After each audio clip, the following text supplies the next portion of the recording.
Olá!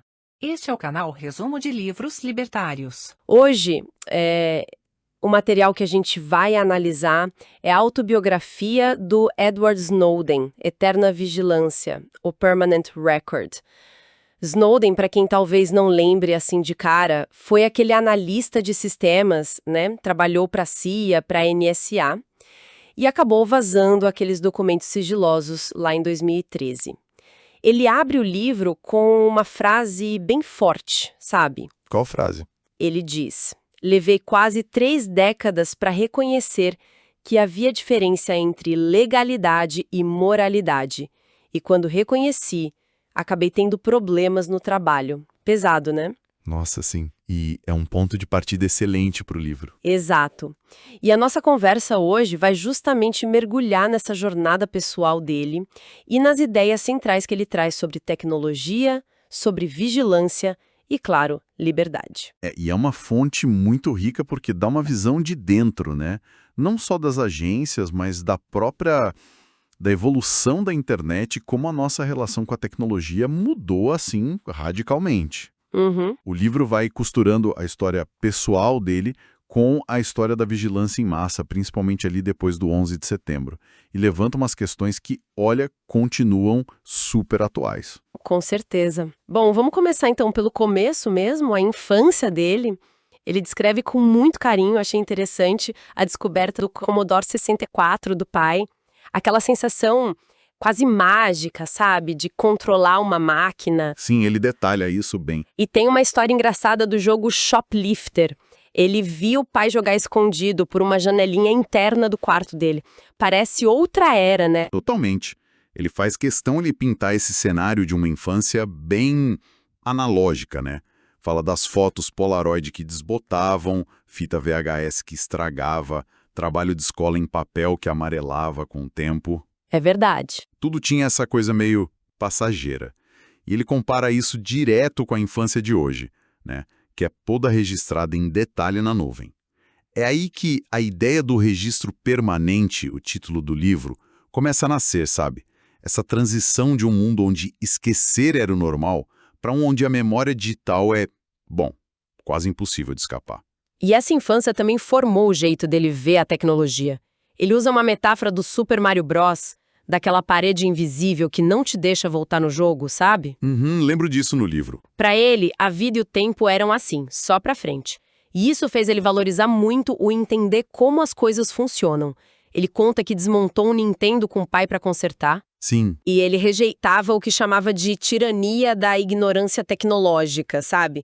Aquela ideia de só usar as coisas sem entender nada de como operam. E essa curiosidade, essa necessidade de entender as regras para talvez até dobrar elas, é a base do que ele chama de mentalidade hacker dele. Não no sentido ruim da palavra, né?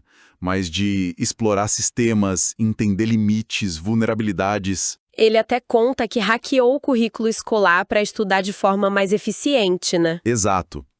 E isso se liga direto com a experiência dele com a internet lá nos anos 90.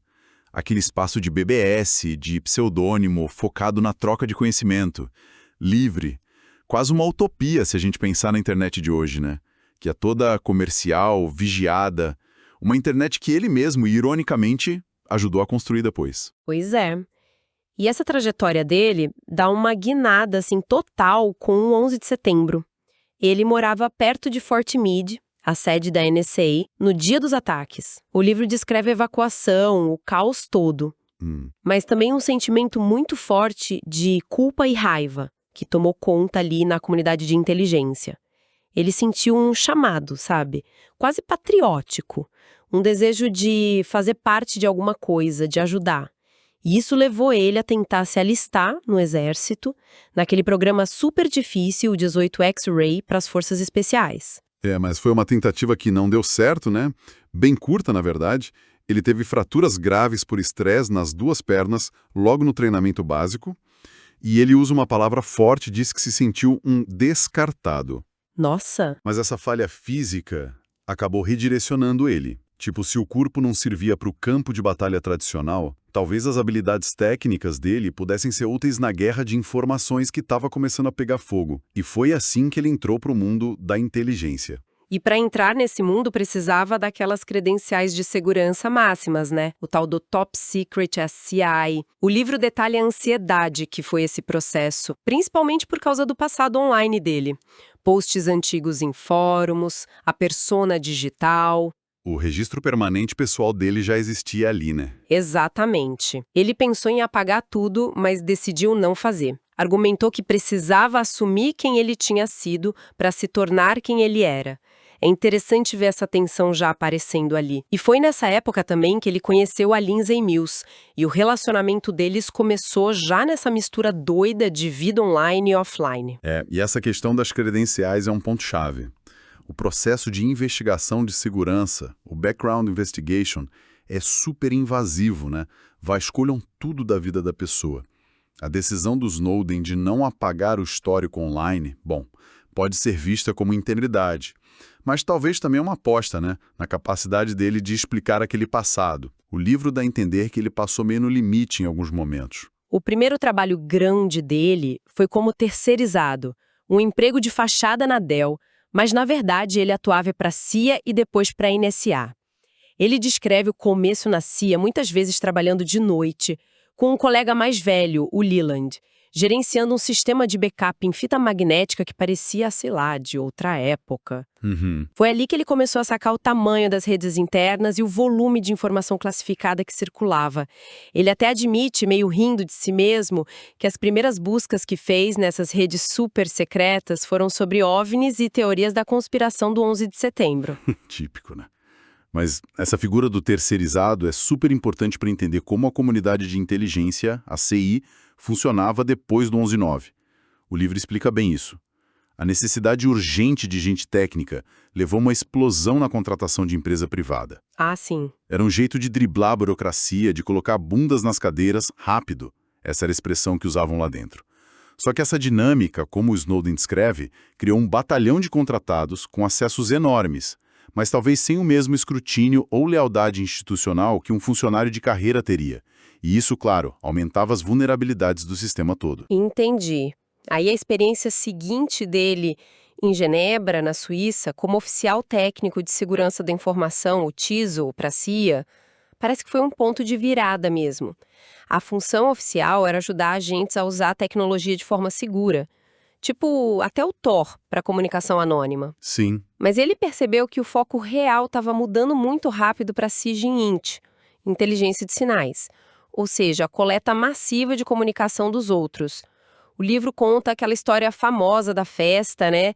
Que ele ajuda a identificar um banqueiro suíço e depois vê um agente da CIA tentando aliciar o cara de um jeito bem tosco, usando informação pessoal que eles tinham pego de forma duvidosa. Pois é. Genebra mostrou para ele na prática o que o livro chama de vantagem de jogar em casa dos Estados Unidos na internet global. Como muita da infraestrutura física e lógica da rede passava por território ou tecnologia americana, a capacidade de interceptar era gigantesca. Faz sentido. E a ironia toda, que o livro destaca bem, é que ele estava lá ensinando os agentes a usar ferramenta de privacidade como o Tor, que, aliás, foi financiado em parte pelo próprio governo americano, ao mesmo tempo que via essas mesmas agências acabando com a privacidade em escala mundial.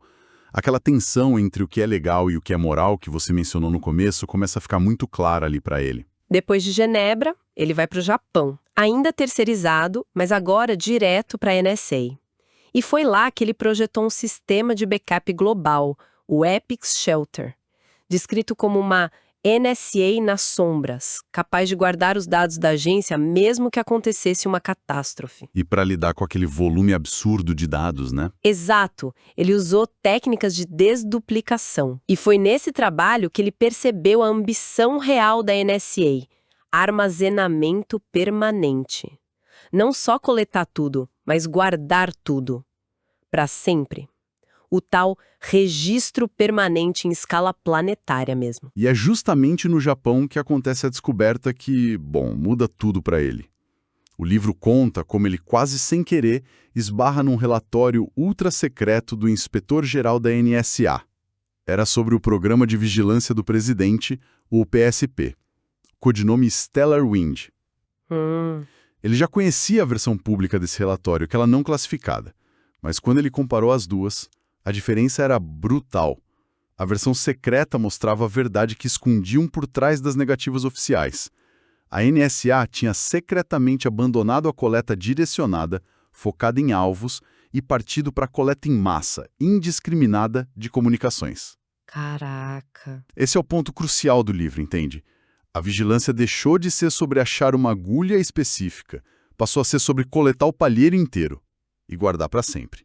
Essa é a mudança de paradigma que o Snowden expõe para o mundo. Certo. Então a gente precisa entender um pouco melhor essa arquitetura da vigilância que ele descobriu. Ele diferencia a coleta em massa da direcionada e também metadados, quem falou com quem, quando, onde, do conteúdo da conversa em si. Mas como isso funcionava na prática? O livro descreve vários programas, né? Exato, não era uma coisa só. Tinha o PRISM, por exemplo, que coletava dados direto das gigantes da tecnologia, Google, Facebook, Microsoft, Apple, com quem a gente interage todo dia. Que a gente usa o tempo todo. Exatamente. Tinha a chamada Upstream Collection, que pegava os dados direto da infraestrutura da internet, tipo dos cabos submarinos, dos roteadores, que são a espinha dorsal da rede mundial. E para analisar e agir em cima dessa montanha de dados, existiam ferramentas como o complexo Turbulence. Turbulence. Isso com seus componentes, o Turmoil para interceptação passiva e o Turbine para injeção ativa de exploits de programas maliciosos. O livro foca muito na escala, na automação, na integração desses sistemas todos. Era algo sem precedentes e, para ele, profundamente chocante. A capacidade de mapear a vida inteira de alguém só com metadados, mesmo sem ler o conteúdo, era imensa.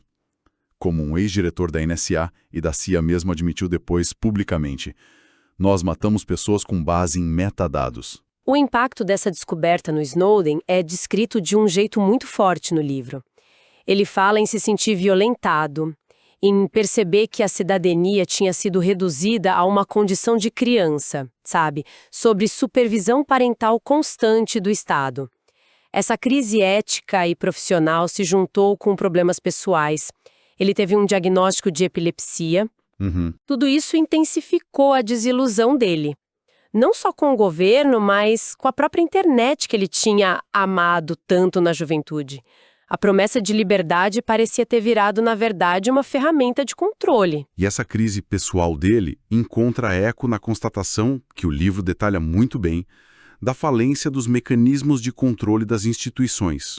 O Congresso, especialmente os comitês de inteligência, ou não sabiam de tudo, ou eram cúmplices por omissão, por desinteresse. Complicado. O Judiciário, principalmente a Corte Secreta FISC, que deveria fiscalizar a vigilância, aprovava quase tudo que o governo pedia.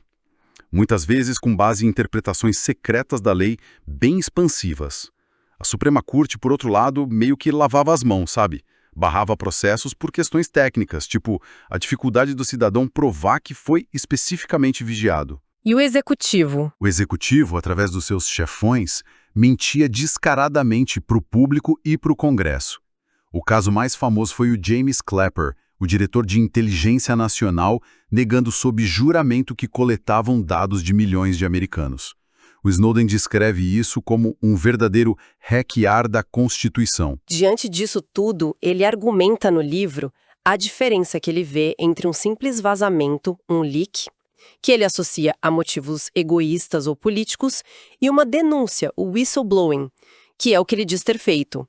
Um ato de consciência para defender o interesse público. Sim, ele até busca base histórica para isso. Ele menciona uma lei antiga de 1778 do Congresso Continental Americano que protegia soldados que denunciassem má conduta. E ele também explica por que não confiava nos canais internos oficiais para fazer a denúncia.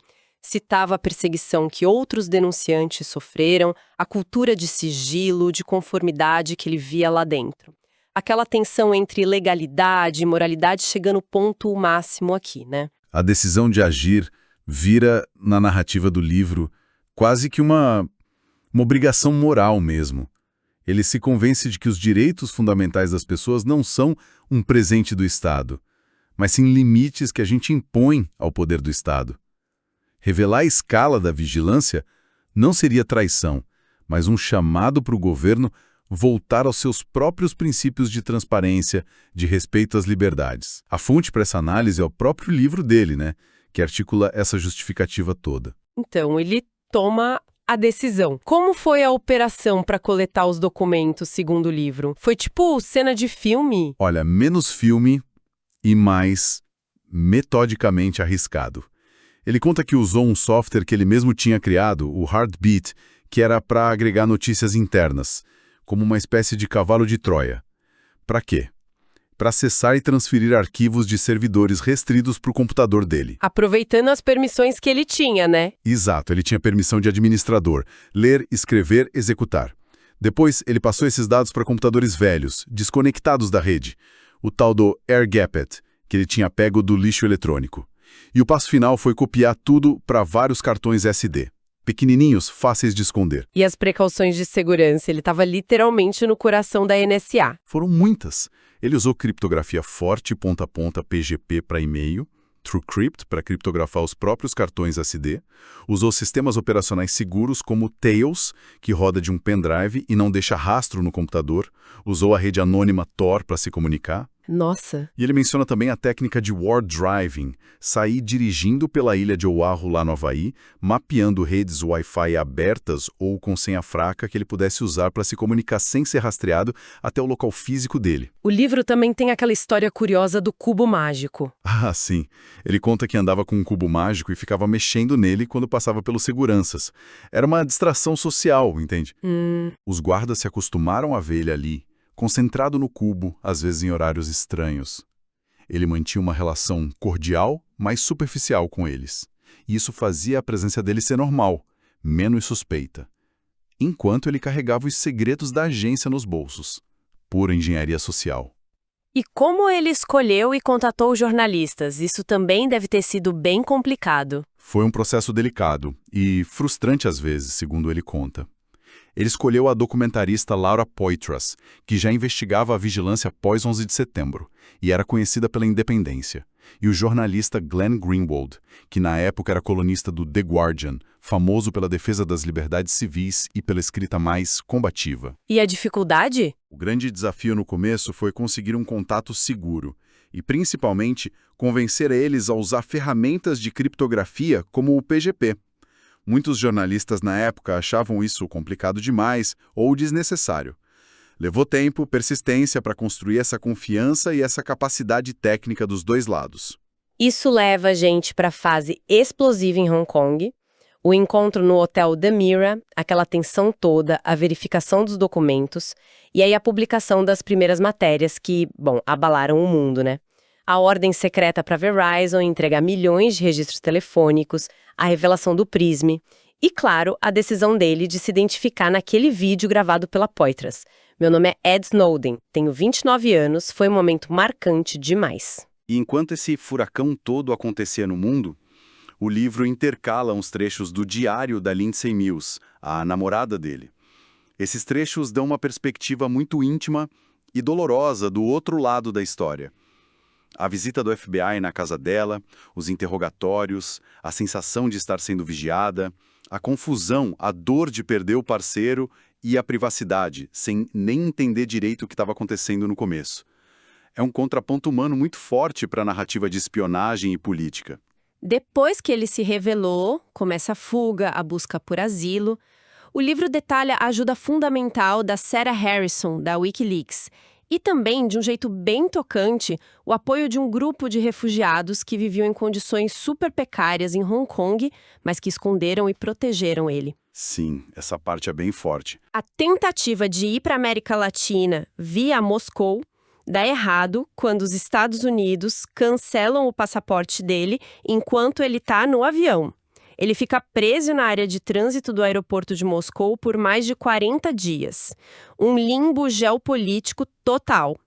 No fim, a Rússia concede asilo temporário para ele. E o impacto das revelações, como o livro argumenta e a gente viu acontecer, foi gigantesco. Começou um debate mundial sem precedentes sobre segurança nacional versus privacidade. Levou a algumas reformas na lei, como o USA Freedom Act nos Estados Unidos, que mudou, ainda que para muitos críticos, de forma insuficiente, Como a NSA coletava metadados telefônicos, Uhum. impulsionou muito a adoção de criptografia por pessoas, empresas, até governos. O Snowden ajudou a fundar a Freedom of the Press Foundation, que apoia ferramentas como o Signal, o Secure Drop, para proteger a comunicação entre jornalistas e fontes, e reforçou a discussão da privacidade como um direito humano fundamental na era digital. O livro termina com umas reflexões mais filosóficas sobre essa era do registro permanente. Snowden argumenta que a nossa geração é a primeira a ter que lidar com as consequências dessa imortalidade digital, né? Onde quase tudo que a gente faz online pode ficar guardado para sempre. É uma responsabilidade enorme. Exato. Ele coloca sobre nós e sobre as próximas gerações a responsabilidade de lutar para que esses dados não virem ferramentas permanentes de controle social, de discriminação, de limitação da liberdade de pensar, de se expressar. Ele conclui falando um pouco da vida atual dele em Moscou, onde ele se casou com a Lindsay e continua participando ativamente do debate global sobre tecnologia e direitos digitais mesmo do exílio. E assim a gente conclui essa nossa análise de eterna vigilância. É a história de uma fascinação de jovem pela tecnologia que evolui para uma posição super privilegiada dentro da máquina de segurança global e que culmina numa crise de consciência e numa decisão que, olha, a gente sente as ondas de choque até hoje. O livro é um documento muito poderoso sobre essa tensão que não tem como escapar entre o poder da tecnologia, as demandas por segurança do Estado e a defesa da liberdade individual no século XXI. Sem dúvida. E a reflexão final que o livro deixa pra gente, talvez a mais inquietante, é sobre o que significa viver num mundo onde esquecer virou a exceção e a memória digital potencialmente acessível e analisável por governos, por empresas, é a regra. Que tipo de sociedade surge quando cada clique, cada mensagem, cada lugar que a gente vai pode virar parte desse registro eterno? Como é que a gente pode construir proteções eficazes para a nossa vida privada, para a discordância legítima, diante das capacidades tecnológicas que o Snowden ajudou a revelar? São perguntas que ficam abertas, né? E que exigem, vigilância constante de todo mundo. Obrigado por ouvir até o final. Curta e compartilhe. Para mais informações, acesse o site www.catuaba.net.